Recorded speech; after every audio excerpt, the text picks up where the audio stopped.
Okay, peace. How you doing? How you What's up, doing? bro? How you doing? Yeah, can you please introduce yourself for those out there that may not know who you are? My name is Storenzo Dom, aka Store. I started a group in I want to say 1979, 80 called Law Unlimited. And then after that, TMF, which was the Magnetic Force. Retired for a long time and back in the music scene for like the last 7 years, the whole music and dance scene. Okay. All right. Okay, so we spoke a little bit on the back scene before we actually came on here. And it's always good because we get to, get to know each other, get acquainted a little bit, and also Hmm. some and not and also get good information. So I want to make sure that for your credentials and everything, you had mentioned that you had actually was in the Apollo, actually danced at the Apollo and won. And I wanted you to speak about that a little bit because that's very, very pivotal. Uh, that's just Yeah, this big. was in 19, I want to say it was either 85, but I believe 86. It's a long time ago. And also, because after that, I was interviewed by WLIB radio, and I tried to get an interview, and it's hard to get it on tape.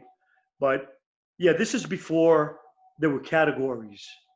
In Right, the 80s, in the beginning of the 80s, everyone competed against everybody. So whether you were a singer, a dancer, a comedian, there were no categories. So yeah, so yeah, you won first, second, and third place.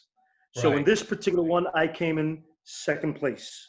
right, So all three were winners. Just the payout was different. right, right. So at the time, the lady that represented the Apollo Theater, she was the coordinator. Her name was Maxine Lewis. She's the one that got me on there.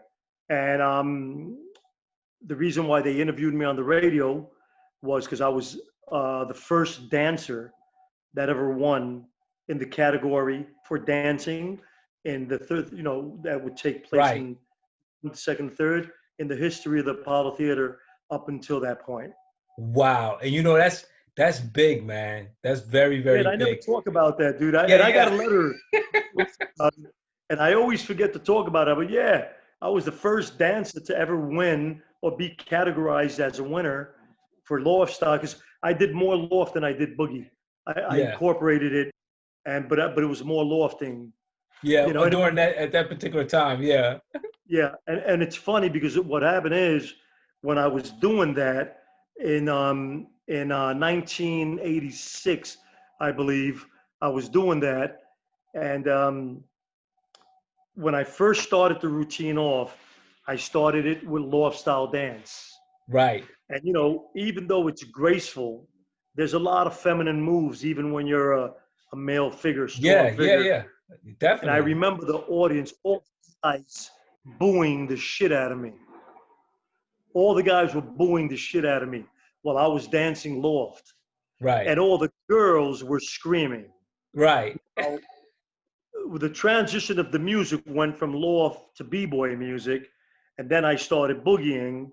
And then when I started boogieing, Then the all guy was the like, like, yeah.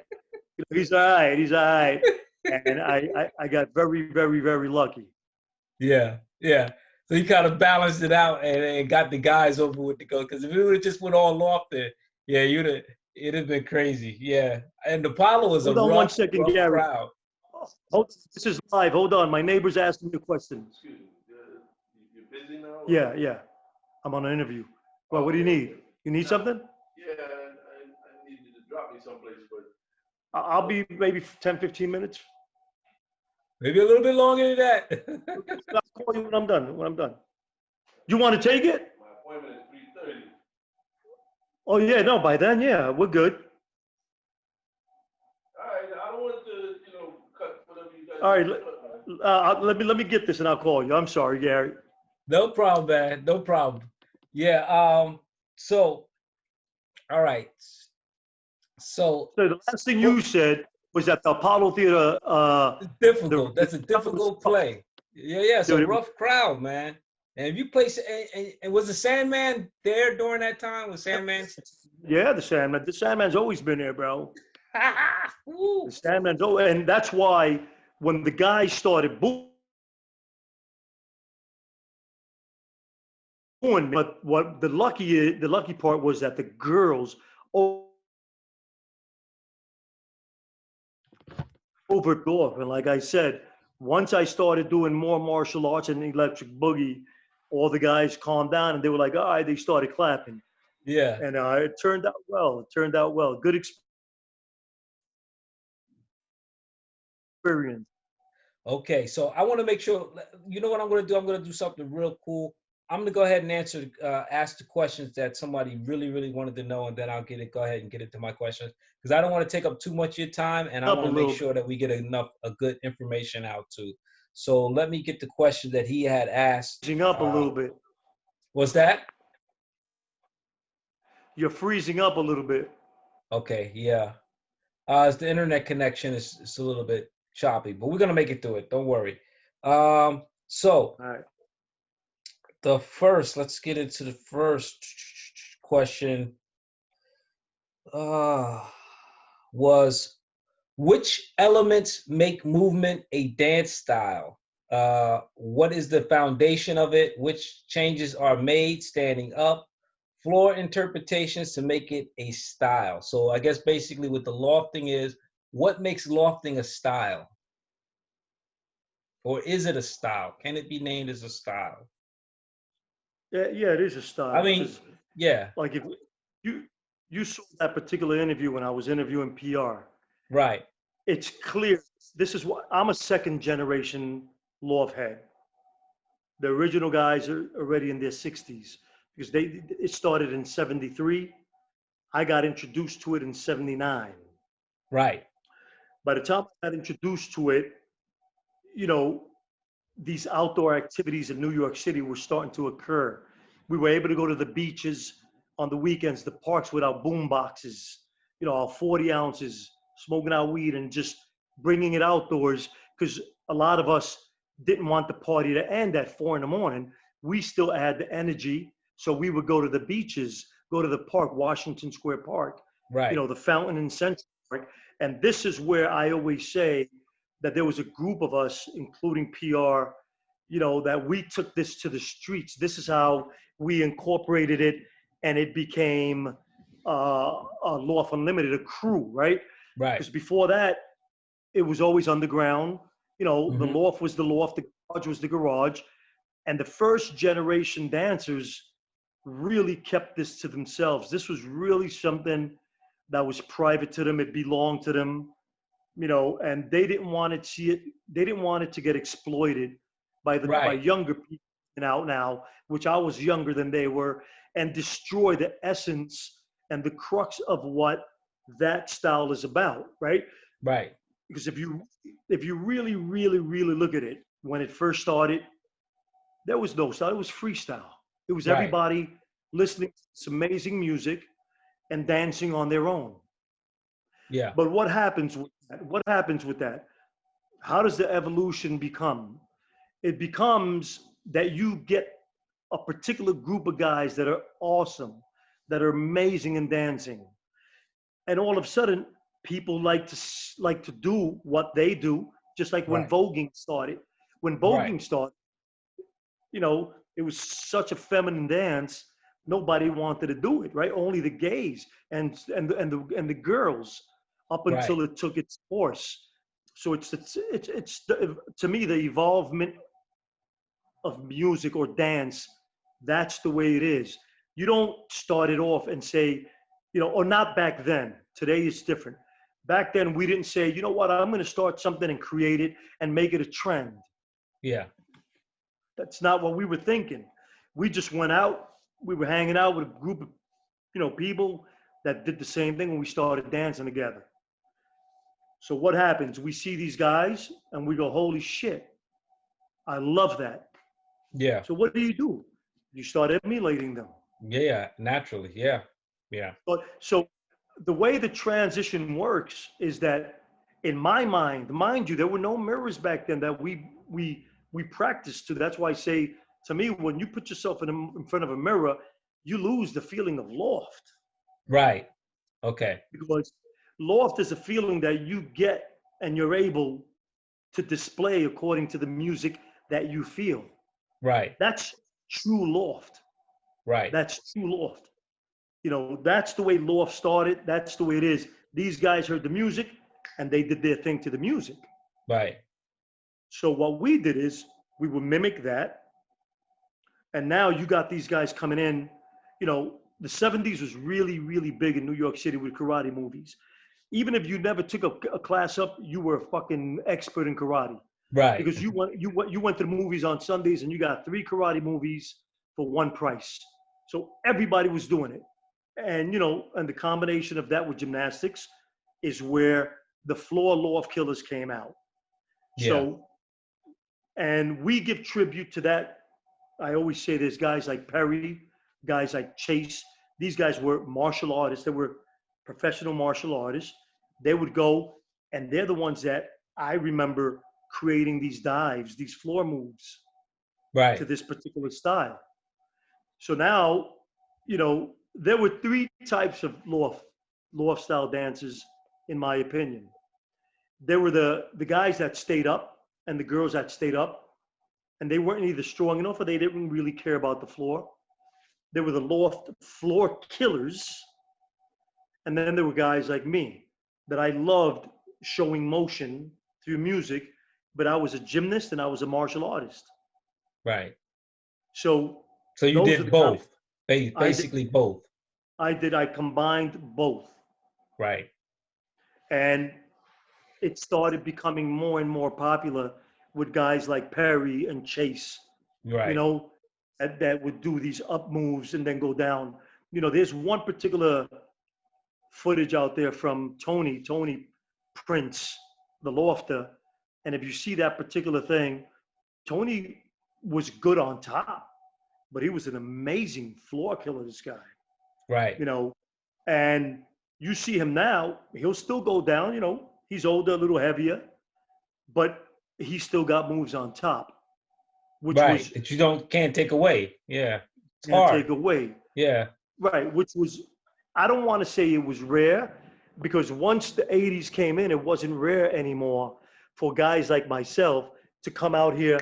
And we did the top loft to get the girls. The Right. top loft is what got us the girls. Yeah. The feminine part of it, but the strength of it. Then the floor got us to compete with the other guys. Right. And, you know, and it got us to be known as loft killers. Yeah. Yeah.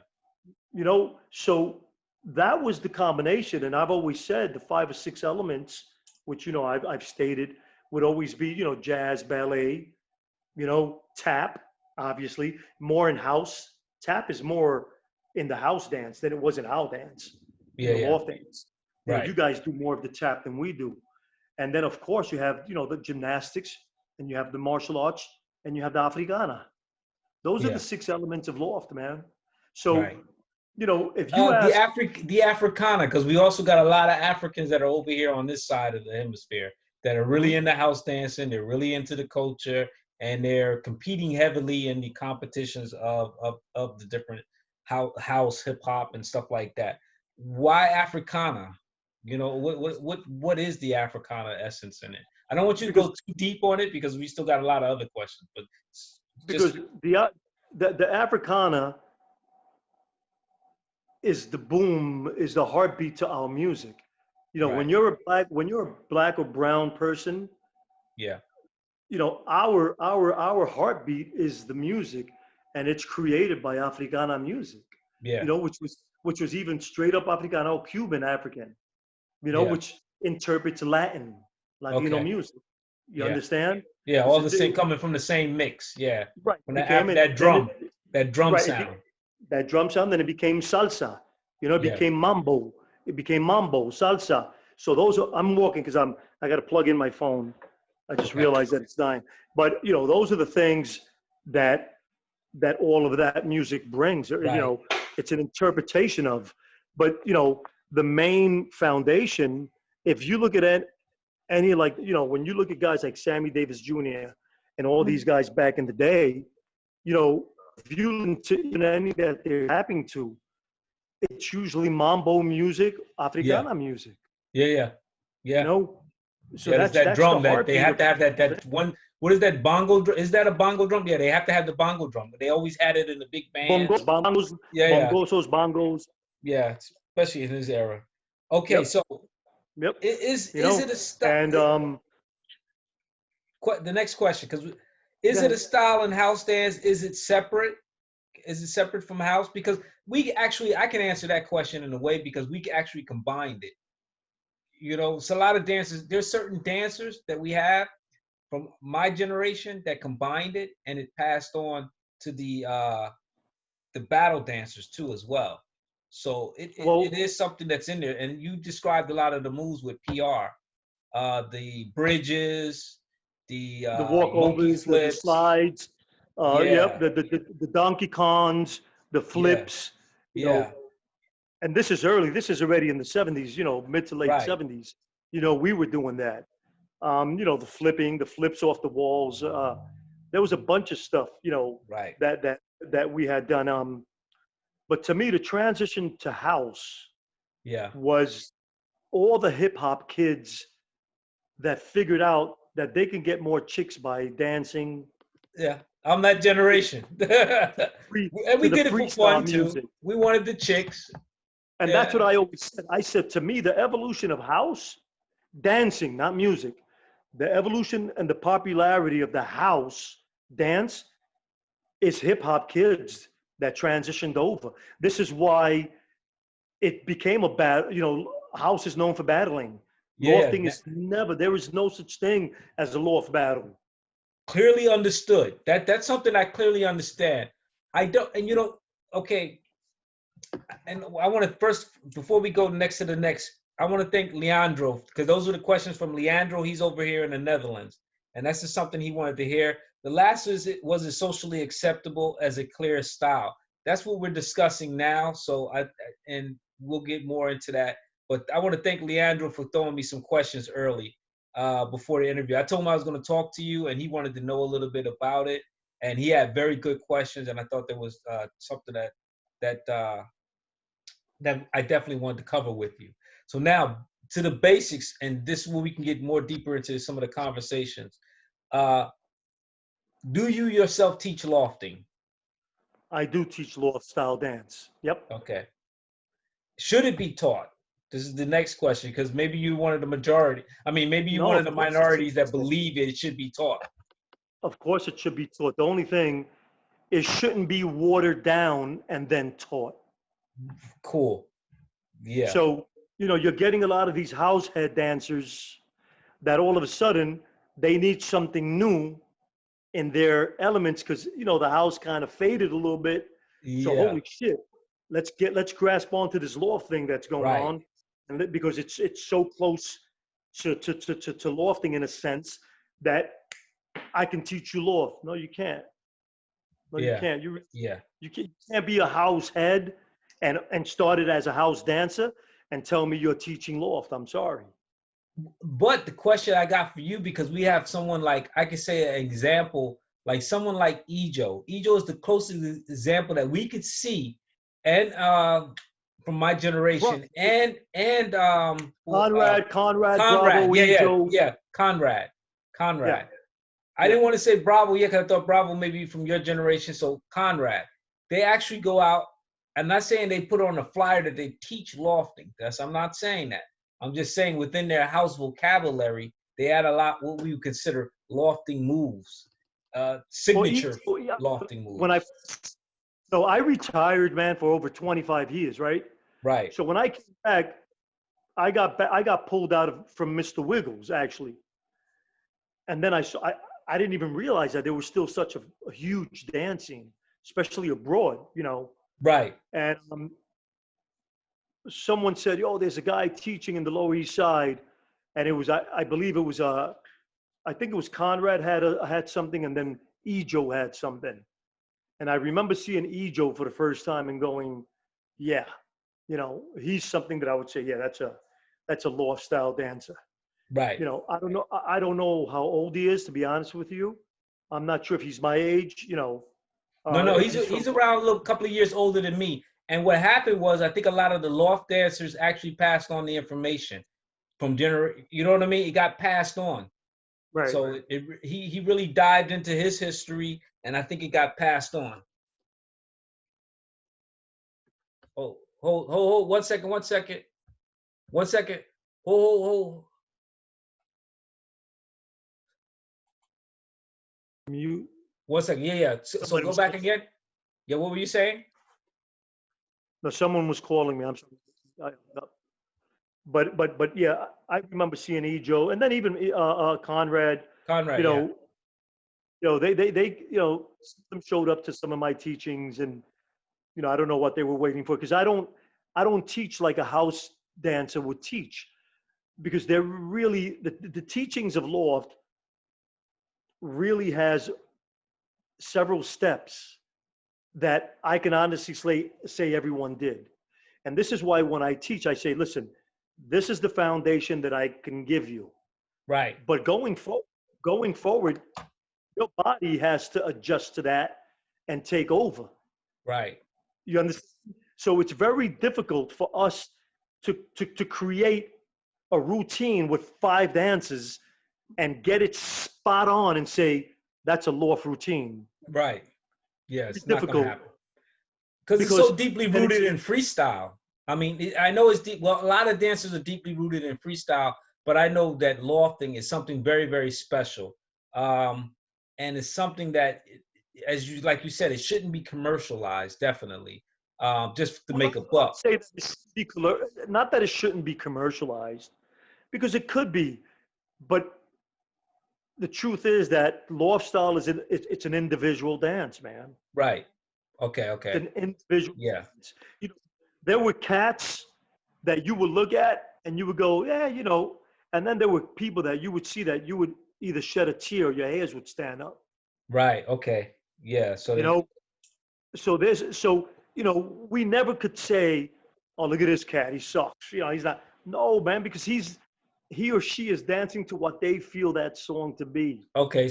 So it definitely is closer to true freestyle but it still has its some steps. True freestyle. Yeah, but it still has some Totally foundational steps to it, though, that you could say, all right. Basic steps. Yeah. See, and what I learned is that, and if you see when I interviewed in that other documentary, I clearly stated that I wanted to clear one thing up. Because what was going around about 5 years ago, 6 years ago, was that Loft style dance was a floor dance. Oh, okay. And it's not. And to be honest with you, that's the last thing that was incorporated into Loft style, was the floor moves. And that answers the next question that I had for you, which was, is there a difference between floor walk and lofting? So that was the one other question. I think a lot of people had it on their mind. What was it? They're trying to put their finger on it. Floor walk? Floor work. Walk? Floor work. Floor work or whatever. They have a name. The next name is, since we couldn't, Bravo said in a way we couldn't call it lofting, what we were doing. Some of the moves that we were doing was lofting moves. He said we couldn't call it lofting. Kind of call it freestyle, so a lot of people adopted floor work. But a lot of the moves were lofting, which is crazy. It starts to get bananas because it's like you can do it, but you can't do it. But so many people have, like, I got the information, Storenzo. I got it when I was in the shelter. So it's not like I didn't get this information. It's not like I didn't. If I never ever been to the shelter before, I would have never know what the freak lofting was. That's just a fact. If I'd never been to the shelter or never hung around people who have known people or been around people or have actually been around people that have been to the loft, I would never know about loft and even anything about it. The next thing I had to ask you, baby powder. Baby powder. What's up with baby powder? That was your weapon. That was your weapon. Why baby powder? Who used it? And it is a weapon of loft because it is a choice of lofters, from what I know and understand. A lot of times, this is how it started.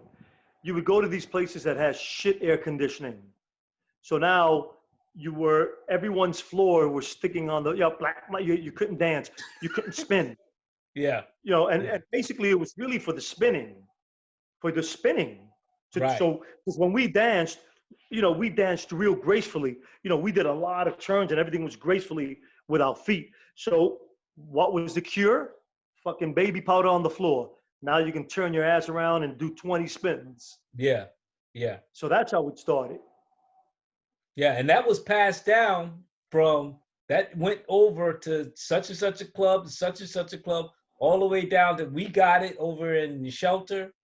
Baby powder was a major tool after we got out of the circle. Everybody We want to, carried it. yeah, we want to dance with the ladies and get a little bit more smooth.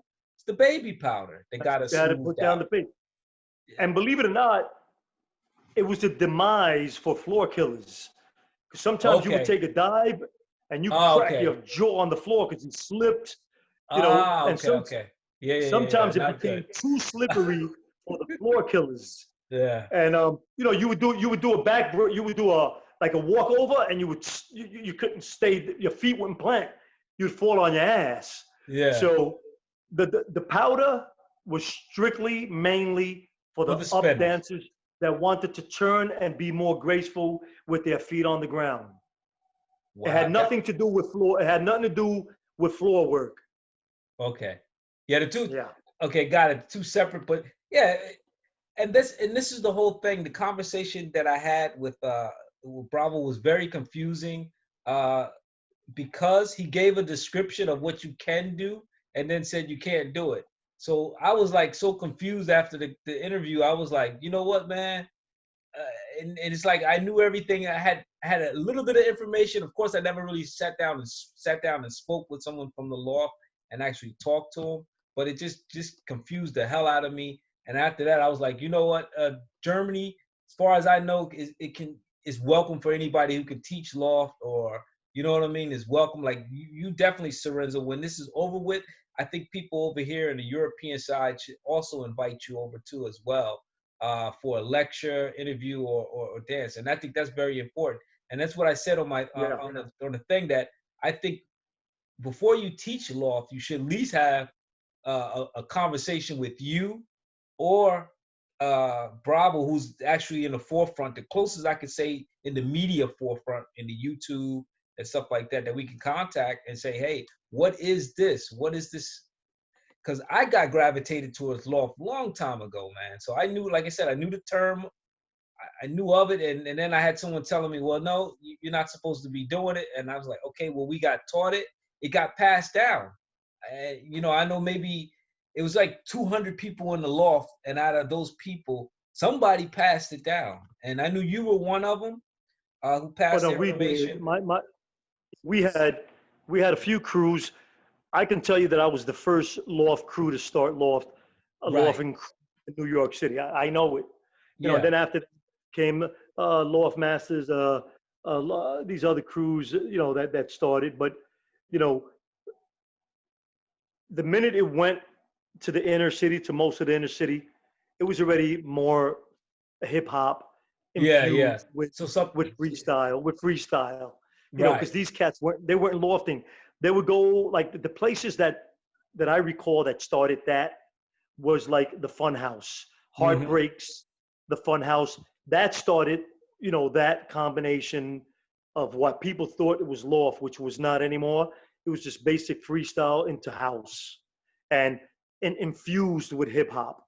When I look at guys like for example, I always bring up Cricket. He was one of the first kids that I met, and Scott. These kids, uh, when I look at them dancing, they're nice. Cricket is nice, but he says he used to be a breaker. He was a breaker, Right. before he was a house head, and he's a house teacher, but he was a breaker. And most kids from that era were, whether it be electric boogie, whether it be popping, whether it be, Right. floor moves. And what they did is they just started dancing. They had, being black and brown, probably 80% of us have good rhythm. It's a natural thing for us, right? Yeah. So just because you can dance and now you put yourself dancing to a particular music that has a name like house doesn't mean you're a house dancer. Yeah, you're a dancer. Yeah, it all goes back to freestyle. We and one It's of all the freestyle. things, yeah, one of the things why I wanted to keep the term loft alive over here, or at least be able to teach it, and I wanted to make sure it doesn't get watered. And I didn't mean commercial. I meant I actually meant watered down. To make sure it doesn't get watered down, I think it should be some sort of thought curriculum too involved with it, that you have to exercise. That you have to learn who was there, at least in the loft. You have to learn with the club, at least the DJ. You have to have some information. Then you may, But if you can find somebody. the DJ was Dave Mancuso. So Yeah, Dave Mancuso, Mancuso. Yeah, Dave but you could. Mancuso's music, that's Yeah. loft. Yeah, and you can go, but the thing is, you can research it. You should be able to, you should know that. You know what I mean? That David Mancuso is the DJ. You should know that, okay, let me do some research. Okay, you can't get David Mancuso to come over here to Europe. It's not going to be possible because he's not even Well, he alive just anymore. died. Yeah, He he's just not even died. Yeah. alive anymore. Yeah. So that's not possible. So the next alternative you Yeah. could do is you could talk to someone like you. You could talk to someone Yeah. like Bravo, or if you could find some other, and even some of the younger, my generation. Like I said, Ejo's teaching it, but he's not saying that he's teaching it. You know what I mean? He's not like advertising, "Hey, I teach law," but he incorporates moves in with the house that he does teach. You know, and I just thought it was, yeah. Go ahead. I'm not sure if you, a show called Style of Boogie. Huh? I have a show called Style of Boogie on YouTube. Okay. Where I interview, original people from the movement, from hip hop Right. way to house. And my next panel is going to be loft heads, true lofters that I know were in there Right. dancing. Right. And that's going to be my next panel. I'm going to do Okay. like a panel of 6. Okay. So we can straighten up this whole thing.